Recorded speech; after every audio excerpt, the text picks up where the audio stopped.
80% ભુવાપણીની અંદર 4 મુદ્દા ફિક્સ છે. તમારે ભુવા થવું હોય તો હું અત્યારે શીખવાડી દઉં. જેમ સુનિલભાઈને ભુવા તમે શીખવાડ્યા એમ તમારે કદાચ થવું હોય તો શીખવાડી દઉં. આ ફ્રી સલાહ.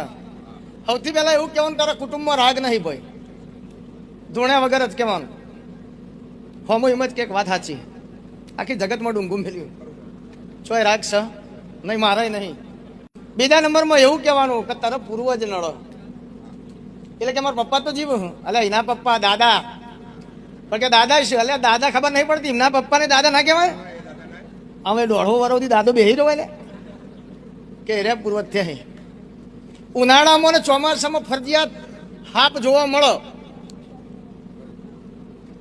અને રાત્રે બિલાડી ફરજિયાત જોવા મળો. એટલે કોઈ રાતી બાધા લેવા હોય એમ કહેવાનું કે રસ્તામાં બિલાડી મળે તો સમજી લેજે તારું કામ થઈ જા. તો ઉંદરે રાત્રે જ બહાર નીકળે, બિલાડી રાત્રે એને ખાવા માટે રાત્રે જ બહાર નીકળે. એ ચોય માતા આવતી નહીં ભાઈ, કારણ કે ઉંદરે રાત્રે જ બહાર નીકળે.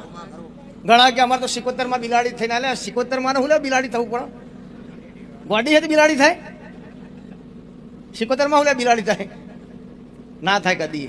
એટલે ઉંદર રાત્રે નીકળે, ઉંદરને ખાવા માટે બિલાડી રાત્રે જ નીકળે. આ બધા તર્ક છે, આમાં માતાની વાતો નથી ભાઈ.